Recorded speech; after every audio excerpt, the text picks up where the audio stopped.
So, welcome to today's episode of the Skill to Business podcast. Today, we'll be talking about closing sales.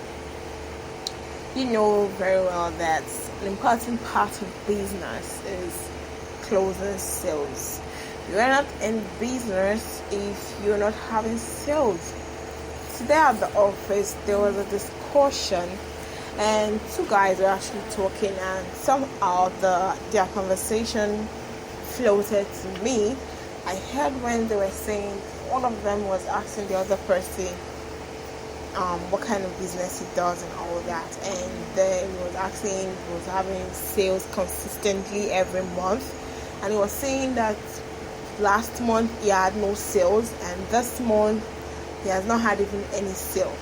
And the guy was like, you're not in business. You're not doing business. You're only doing business when you're having sales. And that's the truth. You can't say you're doing business if you're not selling any of your products or services. Just know that you have a business name, you have a company, certificate and all that. But nobody's even asking you what you're selling. You're not even selling. Even when people actually ask you what you're selling, even when you advertise your products, you do not close any sales. That means you're not in business. So knowing that sales, as in closing sales, is an important part of your business. Now, how do you gain the skill?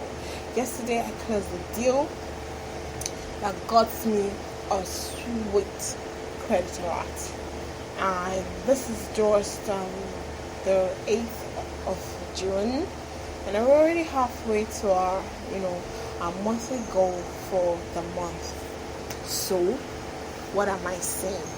If you want to successfully turn your skill into a profitable 6-figure or 7-figure business, you have to learn this important part, which is called closing sales. Now, quickly, I'll just tell you 5 things that you need to do if you want to close a sale. And a sale is not closed unless you have a buy. Promises are not buys. If you talk with someone for a number of time, and then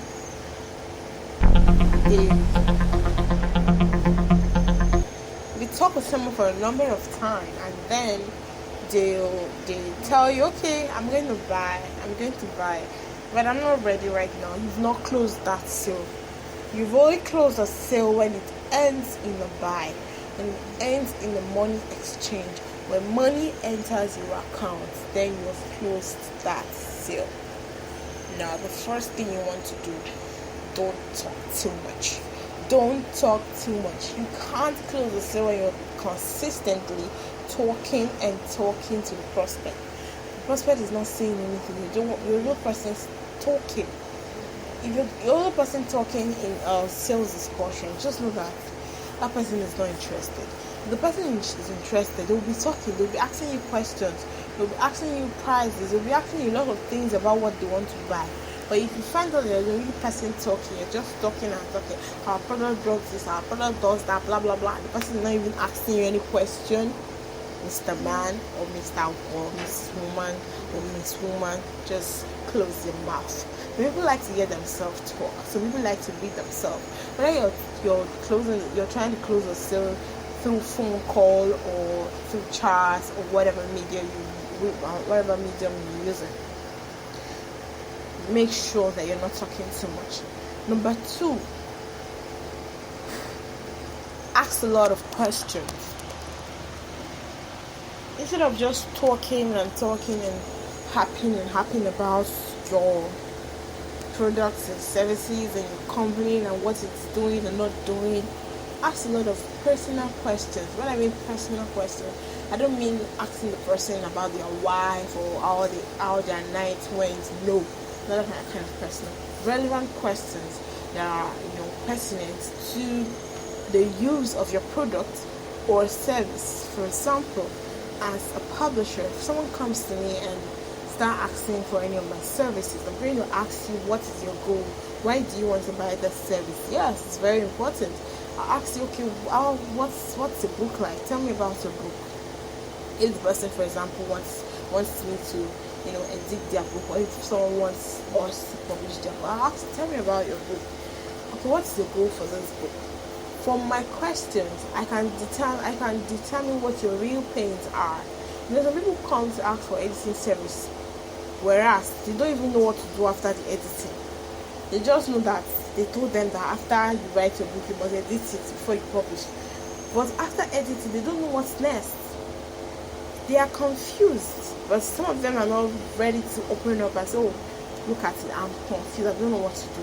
So when you come to ask me, okay, I want to edit my book, I say, oh, lovely. I would ask questions to show that I'm interested, not in the money you want to pay me for whatever service you're inquiring for, but in your whole book project. So I'm going to be asking you, tell me about your book. After you tell me about it, I'm going to ask you, what is your goal for coming to purchase this service? Why do you want to edit your book? What kind of editing do you think your book needs? From the answer, I will know if they even know the types of editing, or if they're just a layman. And from there, I'll explain to them. By explaining to them, I'm not just talking irrelevant things that are not even relevant to the person.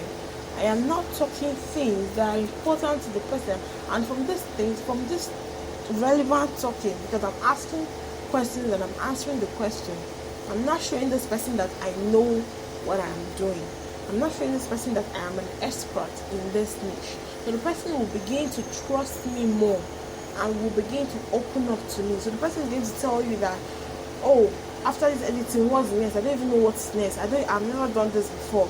Or this is my third book, but I don't know what to do after editing this book. From there, you can now advertise your other products. And now you're not advertising it as just for you're advertising it as solutions.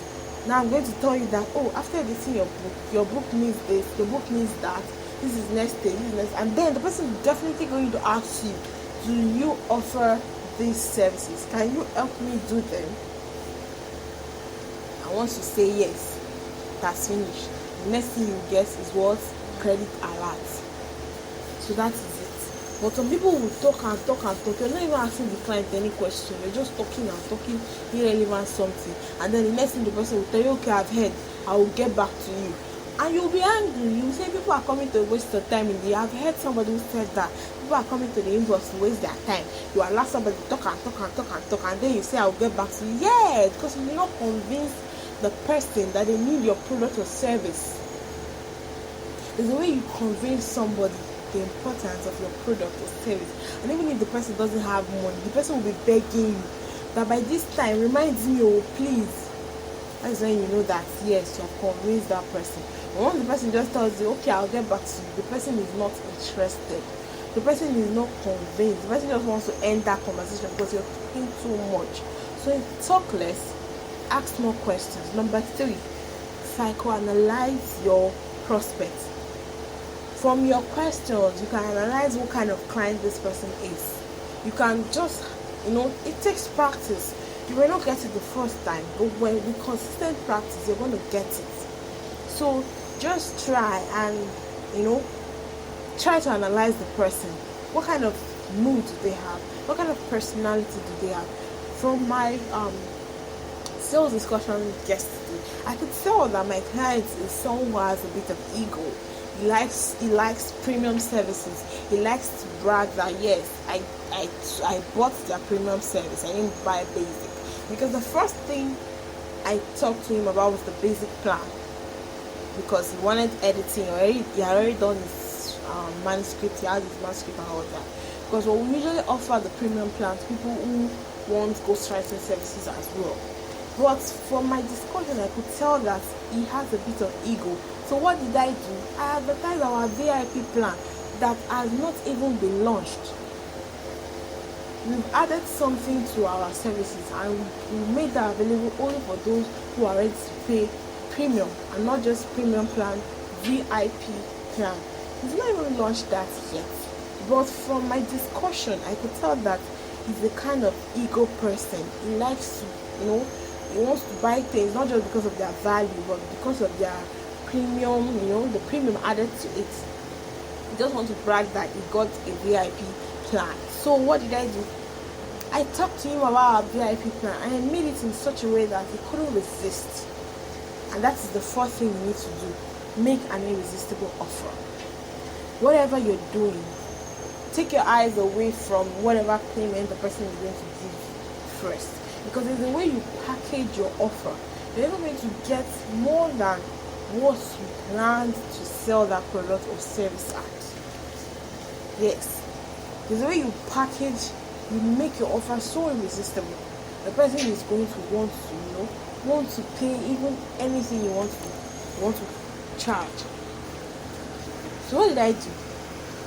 Our VIP plan already has a lot of add-ons because it's VIP, so we have to give them the VIP service. It already has a lot of add-ons, but I still sweetened the pot. I still made the offer. I still added things that I knew you couldn't do with that. I even told him we're going to give you a discount on your venue when you want to launch.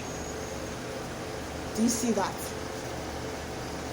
This way, he knows that he's going to print his book and he's going to need a launch. And he knows that whatever launch, he needs a venue, of course. And whatever we're going to charge him, he already has discounts.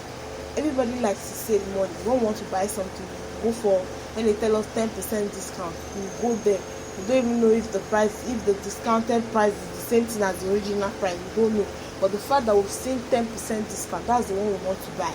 So I told him that we're going to give him discount on venue. And that worked. It was an irresistible offer. So these four things that I've said already are very important. Are very, very important. Number one, do not talk too much. Number two, ask a lot of questions. Number three, psychoanalyze your prospects to find out the kind of personality they have, so you know what products and services to offer to them.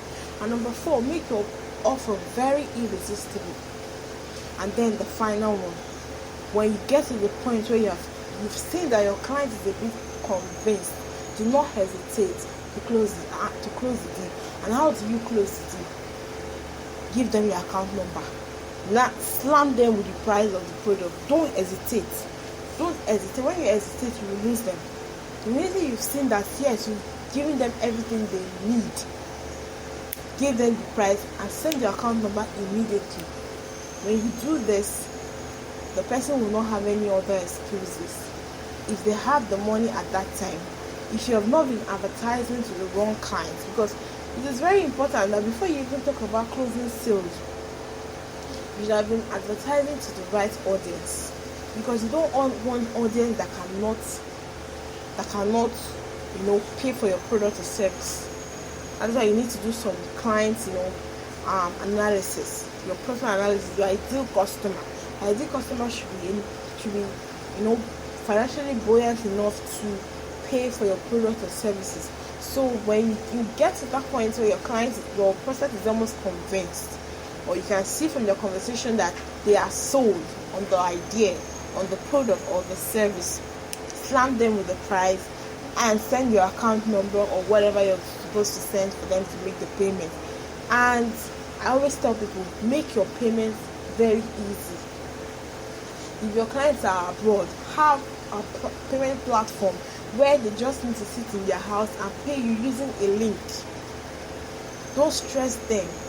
Somebody might be convinced on a product or a service, but the moment it becomes tedious to pay you, they are going to leave. Nobody likes stress. Even me, I don't like stress. If I want to buy your product and I have to go through plenty. There are stores online that I go to.